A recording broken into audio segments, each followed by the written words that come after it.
Assalamualaikum warahmatullahi wabarakatuh. Perkenalkan, saya Sufa Aliwardana dari kelas 12 MIPA 9 nomor absen 31. Pada kesempatan ini saya akan menjelaskan mengenai rekayasa genetika di bidang perkebunan.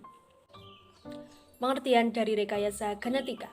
Rekayasa genetika merupakan transplantasi atau pencangkokan satu gen ke gen lainnya, sehingga dapat bersifat antar gen dan dapat pula lintas gen, dan mampu menghasilkan suatu produk. Pengertian lain dari rekayasa genetika adalah suatu proses manipulasi gen yang bertujuan untuk mendapatkan organisme yang unggul. Secara ilmiah, rekayasa genetika adalah manipulasi genetik atau perubahan dalam susunan genetik dari suatu organisme. Tujuan dari rekayasa genetika.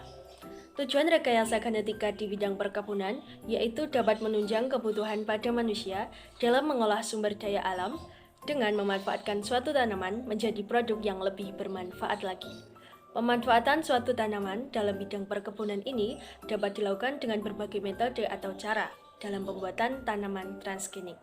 Tanaman transgenik tahan pada hama ataupun yang berada dalam kondisi ekstrim, di mana untuk meningkatkan kualitas tanaman dalam periode waktu yang lebih singkat. Proses rekayasa genetika di bidang perkebunan dapat kita lihat pada gambar di atas. Untuk prosesnya yang pertama yaitu plasmid diambil dan dibuka, kemudian gen untuk selubung TMV diisolasi dari virus. 3. DNA pengumpi gen RNA dibuat.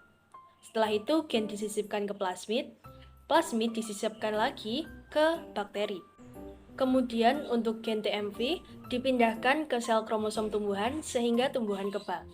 7. Sel-sel tumbuhan ditanam dalam medium. Dan yang terakhir, sel-sel yang dikultur tumbuh menjadi tanaman yang kebal virus. Contoh produk rekayasa genetika di bidang perkebunan antara lain yang pertama ada semangka. Biasanya semangka memiliki bentuk bulat ataupun lonjong.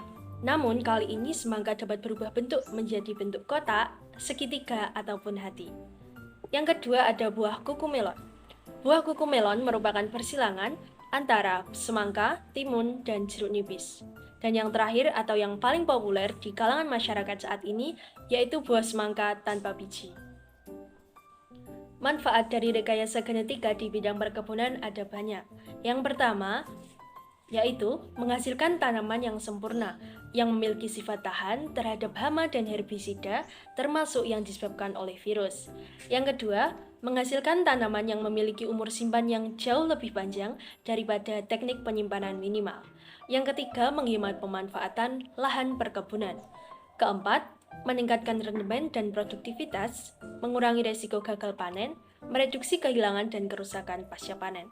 Dan yang terakhir tentunya, mereduksi kebutuhan jumlah pestisida dan pupuk kimia. Sekian presentasi saya mengenai rekayasa genetika di bidang perkebunan. Jika ada kurangnya saya mohon maaf. Wassalamualaikum warahmatullahi wabarakatuh.